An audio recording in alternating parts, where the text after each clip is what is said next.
Olá! Nossa casa é um refúgio, mas também está cercada de perigos. Um chão molhado, vazamento de gás, uma tomada exposta, uma panela quente, um produto químico fora do lugar. São muitos os objetos e situações que podem colocar em risco aqueles que amamos, por maior o cuidado que alguém possa ter. E alguns acidentes são tão graves que podem até levar à morte. Por isso é preciso redobrar a atenção. O documento Verdade de hoje mostra os maiores problemas do lar, que muitas vezes estão quase imperceptíveis e bem aí do seu lado.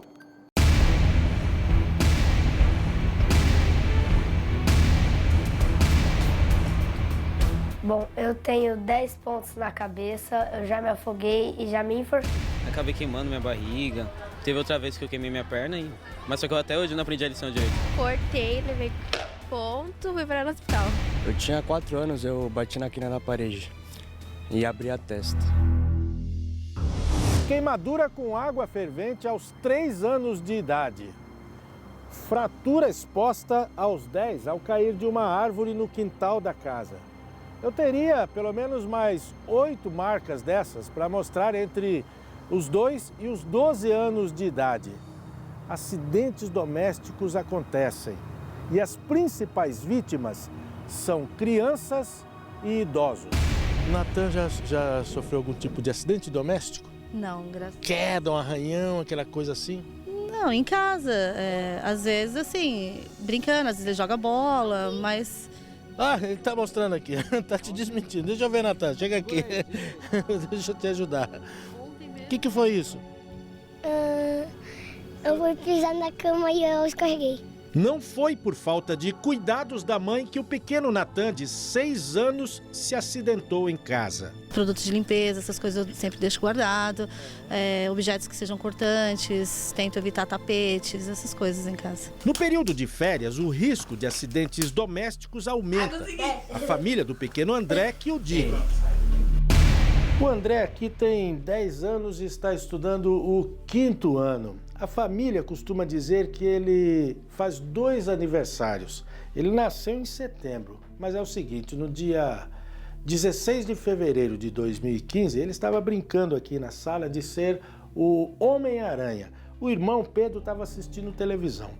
Aí o nosso querido André enrolou esse puxador aqui no pescoço e acabou perdendo o equilíbrio, caiu e esse puxador acabou enforcando o menino. O irmão ficou desesperado, saiu gritando, chamou a família. Ela prefere esquecer, mas quem vai contar pra gente um pouco dessa história é a mãe dele, a professora Adriane Mendes. O irmão chamou o pai, que pela cena percebeu a gravidade da situação. Fui, peguei ele pelo colo, soltei a corda e pus ele no sofá, deitado, né? E aí eu chamei a Adri para ela ligar para o SAMU, para alguma coisa, né? Para ter um socorro, um auxílio, né? Chegou um SAMU, chegou o corpo de bombeiros, fizeram os primeiros exames no André e aí eles nos acalmaram um pouco, dizendo que o batimento cardíaco dele estava normal, a oxigenação normal, mas que eles precisavam encaminhar o André até um hospital. André só acordou no dia seguinte. Foram 4 dias de internação.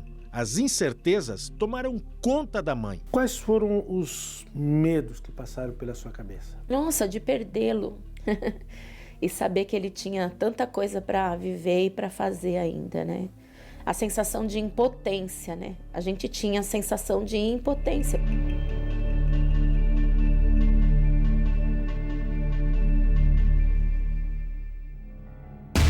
Ana Beatriz também deu um susto em todo mundo na casa dela. Ela tem 4 anos e nasceu com síndrome de Charge, uma doença genética que afeta a audição, a visão, causa atraso motor. No dia 23 de junho, ela engoliu um enfeite da roupa. Quando a mãe percebeu, a filha já estava engasgada. Na hora, Ana Paula não sabia o que a criança tinha ingerido. Ana Beatriz não reagia às tentativas de retirada do corpo estranho. Foi quando a mãe entrou em desespero. O que veio na minha cabeça foi só sair correndo e gritando, pedindo socorro, pedindo ajuda, né, para alguém que pudesse me ajudar. Quem que te ajudou? Uns policiais que estavam na frente do prédio. Ana guarda num frasco o pequeno enfeite e tem também a radiografia dos pulmões, que constatou o corpo estranho. Foi preciso uma cirurgia com anestesia geral e 5 dias de internação. O susto passou, ficou a lição de que todo cuidado é pouco e é preciso ficar atenta o tempo todo ao que a menina está fazendo. A lembrança não vai sair da cabeça tão cedo, nem o medo. De perder a minha filha, né? Porque ela ficou com a respiração, ela ficou com falta de ar, ela não conseguia respirar. Ela ficou roxinha, ela não chegou a desmaiar, mas ela ficou roxinha ainda. Eles colocam enfeites na roupa, enfeites no cabelo, então acaba tendo muito, as crianças acabam pegando esses enfeites, colocam na boca e num piscar de olho acabam engolindo. Moedas, é muito frequente a ingestão de moedas, outras coisas que eles costumam, clipes e assim, fora medicamentos, outros medicamentos, às vezes deixa lá medicamento de uso controlado, ou mesmo até uma Novalgina, um Tilenol, que usa diariamente para quadro de febre, eles acabam, se deixar, as crianças às vezes acabam pegando e tomando uma quantidade maior, né? Agora, sobre os casos aqui do hospital, o que é mais comum quando o assunto é acidente doméstico? De acidentes domésticos, nós temos um grande número, a nossa maior porcentagem é de quedas, né? Temos um número, de janeiro agora, a nossa estatística, nós tivemos 51 pacientes atendidos com quadro de queda. Então, em relação a acidentes domésticos, a maioria dos casos tem sido mesmo queda. Queda da cama, queda do sofá, às vezes está correndo na sala, acaba tropeçando no tapete, acaba caindo. Se tomar muito cuidado, assim, mesa, acaba batendo no canto da mesa, então acaba fazendo aqueles ferimentos corto-contusos na cabeça, né? Queda de escada, né? Às vezes, se não descuida, acaba deixando, eles acabam caindo em escada. Qualquer degrau assim na casa, eles podem estar tropeçando, né? Quedas mais graves, assim, quedas de laje, né? Isso também ocorre, né? Os casos de acidentes domésticos na infância são mais comuns do que muita gente imagina. É difícil uma família que não tenha uma história para contar. Umas deixaram apenas pequenas marcas, em forma de cicatrizes que mal podem ser percebidas. Mas existem casos em que as marcas ficam no corpo para toda a vida. E as lembranças viram traumas, principalmente as queimaduras. Maria Eduarda e Vinícius carregam essas marcas.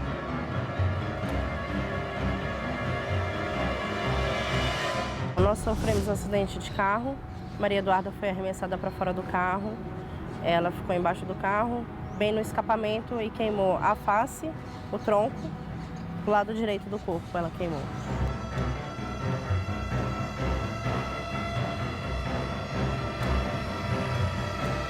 Numa tarde de domingo, eu estava fazendo o almoço, o Vinícius no andador, na cozinha, o cabo da panela quebrou e a água, quando a panela bateu no chão, voltou no braço dele, queimando o braço, a barriga e a perna.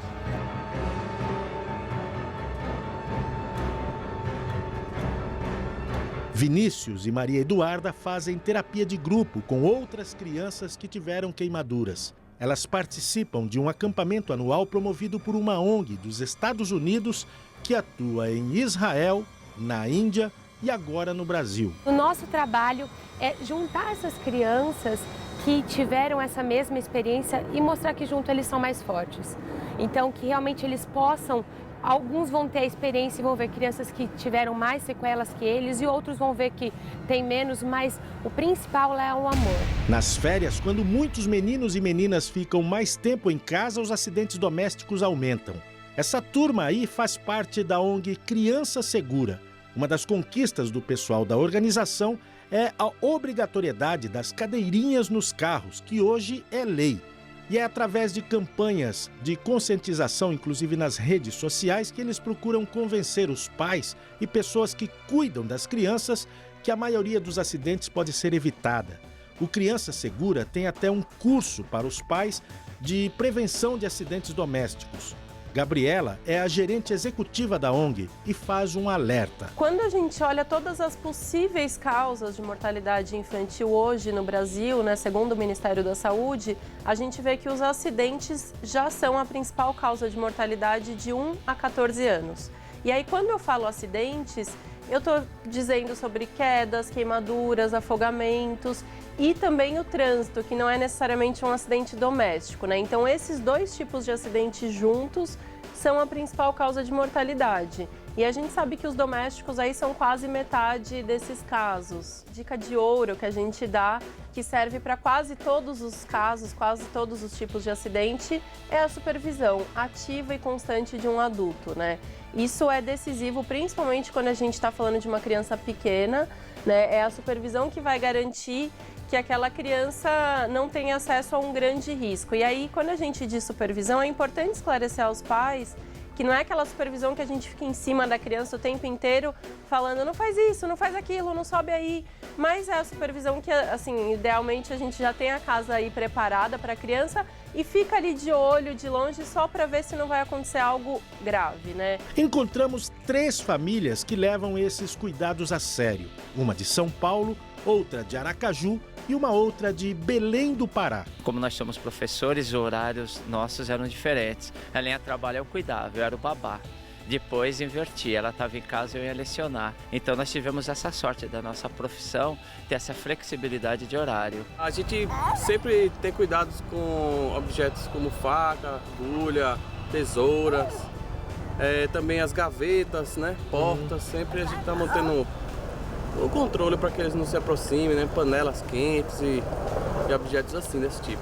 As crianças nunca podem ficar sozinhas, né? Sempre elas têm que estar sob a supervisão de um adulto. Não podem deixar só porque elas já realmente aprontam, são assim, imprevisíveis. Então a necessidade sempre de ter um adulto supervisionando as crianças. Quedas, queimaduras, correria e dor de cabeça para a família toda. Isso não é exclusividade das crianças. É preciso ter muito cuidado com os mais velhos. A Vila dos Remédios é um dos bairros mais antigos de Osasco. Inclusive aqui a vila é até mais antiga que a cidade, porque aqui já foi São Paulo. O Lourenço Pascoal, que é aposentado, é nascido e criado aqui. Lourenço, por que chama-se Vila dos Remédios? Chama de Vila dos Remédios porque tinha muitas chacras aqui, então e tinha muitas ervas medicinais. Aí o pessoal de São Paulo, principalmente da Lapa, Vila Leopoldina, Hamburguesa, São Paulo, Pinheiros e tal, eles vinham aqui pegar erva medicinais para poder fazer um chá ou coisa parecida. Né? Eles eu vou lá naquela vila onde tem os remédios, lá virou Vila dos Remédios. Agora, você como morador antigo aqui deve saber de algum caso de idoso, pessoa idosa que tenha sofrido algum acidente doméstico? Sim, nessa rua mesmo que tem 2 pessoas. Tem o seu Pedro no final da rua e tem aqui a dona Joana, que mora aqui. Mora aqui nessa casa, é? É a dona Joana que está ali? É a dona Joana que está ali. A dona Joana ali. Tudo bem, dona Joana? Bom dia. Bom dia. A bengala é uma das companhias da dona Joana. Na casa, barra de apoio no banheiro e até um andador, que ela usa para ter mais apoio no chão liso. O quarto era no andar superior, mas ela transformou a sala em quarto para não ter que subir por esses degraus. Ela caiu da escada, quebrou a perna e passou por uma cirurgia. Estou começando a andar agora. Faz 3 anos. Eu caí. O médico falou o que para a senhora? É verdade que ele falou que a senhora não ia voltar a andar? Não, falou para o meu filho, para os 2 filhos. Ele daqui da mesa ela vai sair só para o sofá. Ela não vai andar mais. De jeito nenhum. Dona Joana contrariou as previsões dos médicos e mesmo com a ajuda de um andador ou de uma bengala, ela voltou a andar.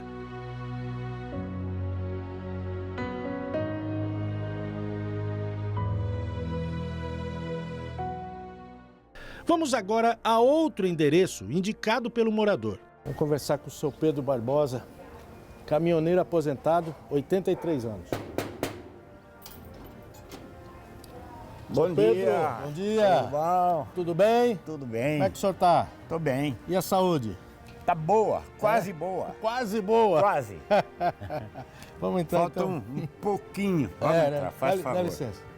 Seu Pedro anda pela casa e mostra o lugar onde ele sofreu uma queda. Quer dizer que foi aqui, né? Foi aqui, nesse banheiro aqui. Nesse banheiro? É. O senhor estava lá, né?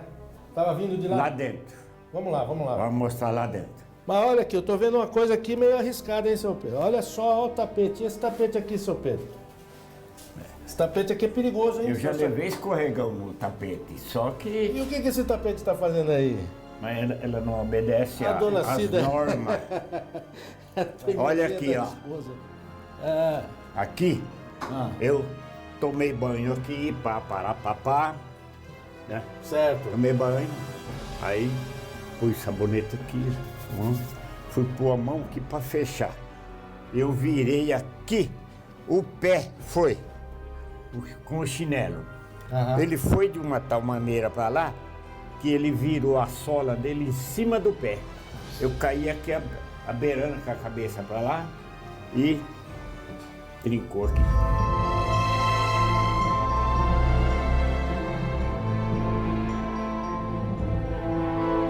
Agora o senhor me falou que na casa da sua sogra o senhor instalou umas barras de proteção. Instalei. E aqui? Aqui ainda não, mas vou instalar agora porque eu posso cair a segunda vez e tem ela também. As lembranças do acidente estão nas radiografias e as dores que ainda incomodam. Dona Cida, mulher do seu Pedro, também já sofreu uma queda. Eu estava com uma caixa cheia de PET vazia na mão e para levar, porque estava leve, né? E eu tropecei na ponta da escada e fui com tudo lá no chão. E a caixa de PET me protegeu para mim não arrebentar meu nariz.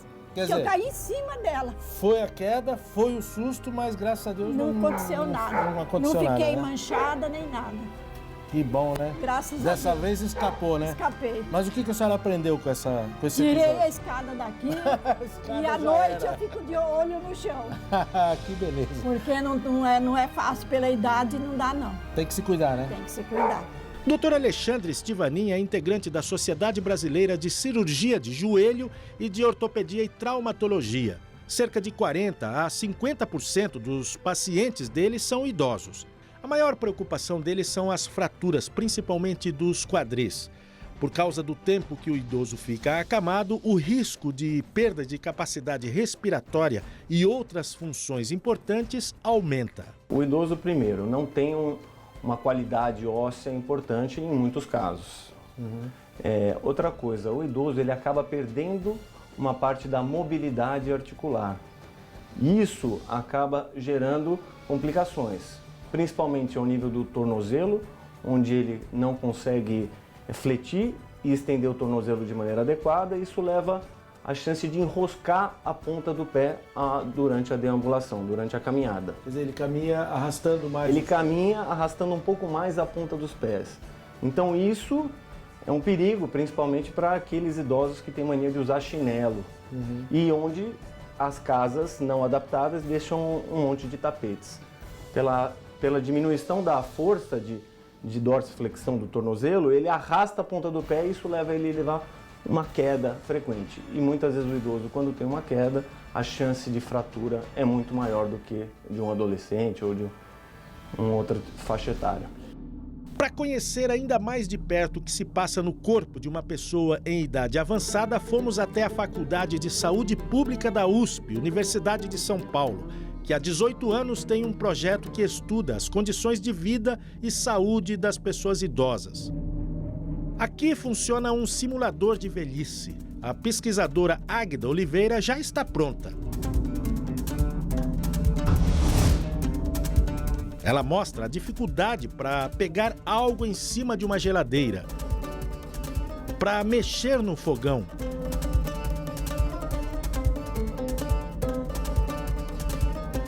e também no banheiro de casa.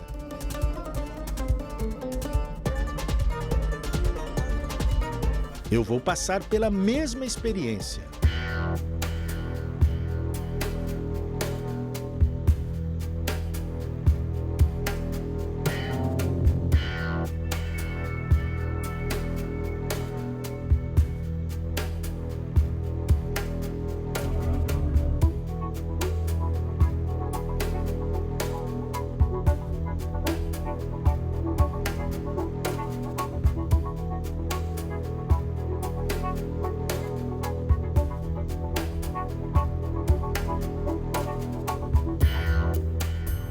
A experiência está apenas começando. O primeiro obstáculo, sair do prédio.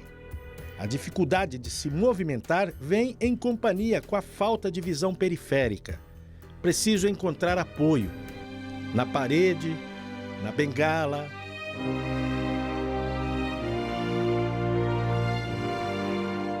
Para descer a escadaria, é preciso ter muito cuidado.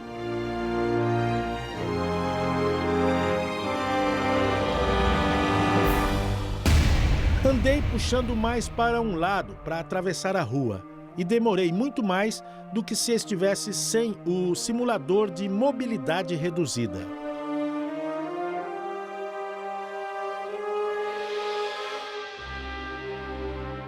Do outro lado da rua, mais uma dificuldade. A respiração ofegante, sensação de cansaço e um obstáculo enorme pela frente. Um meio-fio.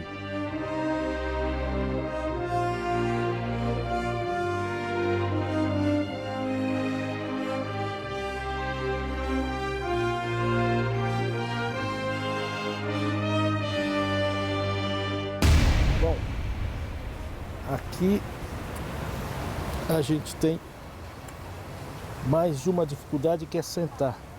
Porque, como a professora disse, eu já aprendi que o idoso ele se larga praticamente. Professora Ieda. E aí, Giovanni, como foi a experiência? Mal posso olhar para mim. A senhora. Mas uma coisa assim interessante é que, apesar de não ter 85 anos, a gente sente a mesma respiração ofegante de uma pessoa de 85 anos. Por conta das dificuldades. Por causa dessas dificuldades. Isso. Você tem que fazer muito mais esforço, né, para se adaptar às alterações do próprio envelhecimento e para conseguir executar as atividades do dia a dia. Né? Na verdade, para sentar, você sentiu que foi difícil. Muito. Coisa a gente se larga, não sei. Você aterriza, na verdade. Né? E daqui a pouco a gente vai fazer o exercício de levantar. Tá? E você viu que na hora que você foi descer a escada, você pôs primeiro a mão para achar o corrimão, para daí descer. Então isso explica por que os idosos não gostam de escada rolante. Porque na hora que ele põe a mão na escada rolante, o corrimão vai. A escada puxa ele para cima. A escada puxa. A tendência dele é rolar a escada. Como foi a experiência? Conta para mim. Foi uma experiência interessantíssima para a gente compreender melhor as dificuldades que as pessoas mais idosas ou bem idosas têm para se locomover dentro de casa, né? E para entender também por que acontecem tantos acidentes envolvendo idosos. E que esses acidentes podem ser evitados. Olhar com carinho o ambiente, a necessidade das pessoas, seja na infância ou na velhice, e identificar os riscos dentro de casa. 90% dos acidentes podem ser evitados. E isso depende de providências simples, de observar pequenos detalhes, como não deixar as crianças sem uma supervisão ou colocar uma proteção nos banheiros e tirar os tapetes do caminho dos idosos. Uma vida interrompida de maneira trágica causa sofrimento para toda a família.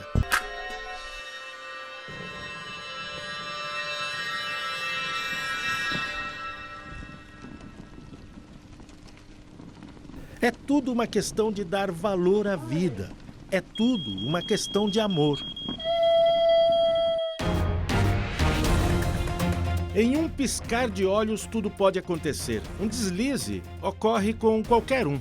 Mas saber o que fazer diante dos acidentes domésticos mais comuns pode não só diminuir a gravidade do acidente, mas salvar uma vida. Por isso, o documento Verdade dá algumas dicas nas situações do dia a dia. Coloque a região queimada debaixo de água corrente para esfriar durante pelo menos 10 minutos. Isso reduz o inchaço. Quanto mais rápido e prolongado for o resfriamento, menor o impacto da lesão. Não use gelo, isso pode danificar ainda mais a pele. Não esfregue nenhum tipo de produto caseiro, como manteiga, nem fure as bolhas que formarem. Quando se trata de pessoas, de vítimas que sofreram queimaduras na residência, em virtude de derramamento de água quente, óleo, café, leite quente, que é muito comum com leite principalmente, Tá? Quem está no local deve primeiro classificar essa queimadura. A classificação de queimadura ela é muito fácil de se fazer e sem a classificação fica difícil para dar um tratamento que tenha um objetivo de diminuir a dor, de parar a ação térmica no local provocado pelo óleo quente ou por outro produto quente. Tá? Você olha o local da queimadura, se apresentar no local apenas vermelhidão e dor, tá? Aquela ardência, se trata de uma queimadura de 1º grau, porque a queimadura de 2º grau, ela já vem acompanhado de bolhas. Chame ajuda médica ligando para o 192. Identifique a fonte do envenenamento. Em alguns rótulos de produtos existe também o antídoto para aquela substância. A embalagem, por legislação, ela tem que conter lá recomendações dos procedimentos que devem ser tomados no caso de ingestão ou em contato com os olhos. Uma questão que as pessoas normalmente procuram fazer é provocar vômito. E o vômito, ele causa mais danos ainda no processo, porque dentro da questão do vômito, a pessoa pode broncoaspirar e esse produto que tinha ido somente para o estômago passa a ir também para as vias respiratórias. Coloque a vítima em posição confortável. Faça pressão sobre o local com um pano limpo para estancar a hemorragia. Lave a região com soro fisiológico ou com água e sabão. Cubra o ferimento com um curativo esterilizado. Às vezes um corte profundo, ele não chega a sangrar tanto. E um corte superficial, dependendo do local, como a região do rosto, que é uma região muito irrigada, um corte pequeno vai causar uma impressão assim de nossa, que horror, porque por ser uma área muito irrigada, um pequeno corte na região da testa, do rosto, vai sair muito sangue por se tratar de uma área muito irrigada, né? Se a vítima, a criança normalmente, quando ela se corta nessa região, ela costuma passar a mão no rosto para identificar a hemorragia, para detectar o tipo de lesão que ela sofreu. E nessa de passar a mão, ela acaba espalhando o sangue no rosto. Quando o adulto se depara com esse tipo de acidente, ele costuma entrar em pânico, colocar a vítima, a criança ou o adulto dentro de um carro e correr para o PS mais próximo. E chegando no PS, quando os profissionais de saúde limpam essa área, eles descobrem que foi um ferimento superficial. Quando se trata de tamponamento compressivo, o único local onde nós não vamos fazer esse tipo de tratamento para conter uma hemorragia, na cabeça. Jamais faça uma compressão em cima do ferimento com hemorragia no osso do crânio. Por quê? Quando o osso do crânio ele sofre esse impacto, tá? Quando ele sofre esse impacto, ele se fragmenta. Esse osso, ele já existe dessa forma, ele já trabalha dessa forma para absorver o impacto e proteger o quê? O cérebro do paciente. Então, ele vai se fragmentar quando sofre o impacto. E ele se fragmentando, se você fizer pressão direta em cima, você vai provocar o quê? A perfuração das meninges. Uma vez perfuradas, você vai permitir a contaminação do encéfalo. E contaminando o cérebro, as possibilidades de contaminação, de infecção, poderão levar o paciente à morte. Desligue o quadro geral de energia. Afaste a vítima da fonte elétrica utilizando objetos de madeira, plástico ou borracha. Deite a vítima para evitar quedas e fraturas após o choque elétrico. Coloque a pessoa numa posição confortável e aplique compressa fria na lesão com um saco de gelo.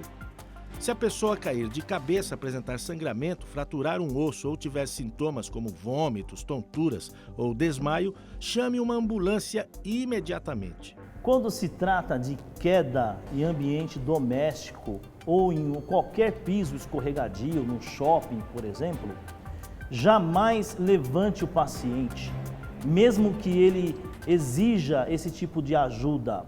É muito comum quando o idoso cai, ele se sente ridicularizado, ele se sente com vergonha e o que ele mais quer é ajuda para ficar em pé. E é com essa boa intenção de ajudar o idoso que às vezes provocamos um adicionamento de lesão que pode levar o idoso à morte ou uma invalidez permanente. A queda de um idoso, quando cai sentado principalmente, pode levar a uma compactação de coluna. Para ter certeza que o paciente tem esse tipo de lesão, peça para ele movimentar os pés para frente e para trás. Se ao fazer esses movimentos ele reclamar de dor na cintura pélvica, é indício de compactação de coluna. Então essa pessoa não deve ser colocada sentada, não deve ser transportada sem a devida imobilização com prancha, colar cervical e ser transportado numa viatura do sistema de emergência do 192 ou 193, que é o Corpo de Bombeiros. Uma vez que o idoso foi orientado e recebeu apoio psicológico e você deixou o idoso numa posição confortável, tá? E você deve examiná-lo da seguinte forma: peça para ele apertar a sua mão e ao apertar a sua mão, pergunte se ele sente dor aqui na cintura pélvica ou nas costas. Se ele disser que sente dor na cintura pélvica ou nas costas, é indício de uma lesão de coluna ou uma lesão na bacia. Quando a vítima for um jovem ou um adulto, faça compressão na região da boca do estômago. A sua mão mais forte você leva na diagonal até o músculo diafragmático. Nesta posição, você vai espalmar com a outra mão e vai fazer a pressão para dentro e para cima ao mesmo tempo. Para dentro e para cima. A obstrução ela é total antes de fazer a manobra de Heimlich. Se a obstrução for parcial, o paciente, mesmo engasgado parcialmente, ele consegue respirar. Se ele consegue respirar, você deve apoiar, dar apoio a ele psicológico, manter a calma e acionar o sistema de emergência. Acione o resgate, o SAMU 192 ou o Corpo de Bombeiros 193 e continue prestando apoio psicológico para o paciente que está parcialmente engasgado. Incentive ele a manter a calma e continuar respirando, mesmo com dificuldade, mas ele vai estar respirando. Isso é muito importante. Então lembre-se, jamais faça a compressão, jamais faça o atendimento se a obstrução for parcial. E se for total, entre com essas manobras de Heimlich.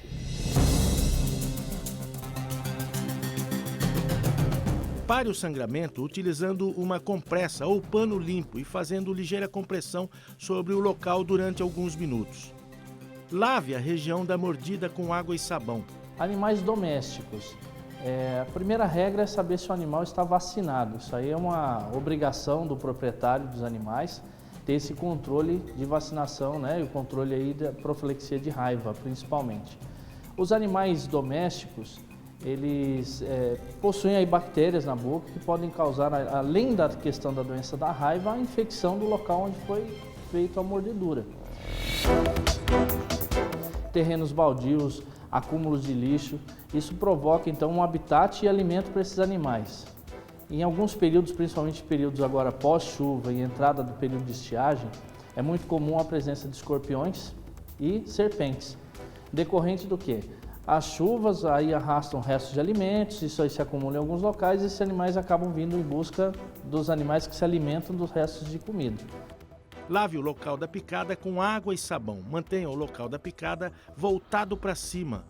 São animais que têm um veneno neurotóxico, então ele pode atingir o sistema nervoso do paciente, principalmente crianças menores de 2 anos, ele é extremamente fatal. E para adultos, não chega à letalidade se essa pessoa não apresentar algum tipo de doença já pré-existente, como hipertensão, diabetes e problemas de ordem neurológica. Não corte, fure ou aperte o local. Beba bastante água. Evite fazer torniquete, sugar o veneno ou espremer o local da mordida. O torniquete ele é um mito, né? Quando realiza-se o torniquete, ele impede a circulação, então você aumenta a concentração do veneno no único ponto, que torna a lesão muito mais agressiva. Entende-se hoje que a circulação do veneno, ela acaba dissolvendo o veneno de uma forma que o corpo também consegue reagir contra ele. Quando a gente concentra, o corpo não tem como reagir. Alguns venenos, por exemplo, como da serpente da espécie jararaca, que é a Botrops, ela tende a causar um dano de necrose, ou seja, ela causa a morte das células. E isso acaba comprometendo e às vezes até levando a um caso mais grave de amputação do membro por condição desse veneno. 90% dos acidentes domésticos podem ser evitados. A prevenção dos acidentes está ao alcance de nossas mãos. Você pode ajudar a preservar a vida de pessoas que ainda não sabem se cuidar sozinhas. Acesse primeirainfância.org.br e faça o download do relatório completo. Documento Verdade fica por aqui. As reportagens que você assistiu neste programa também estão disponíveis no portal da Rede TV. Até o próximo programa.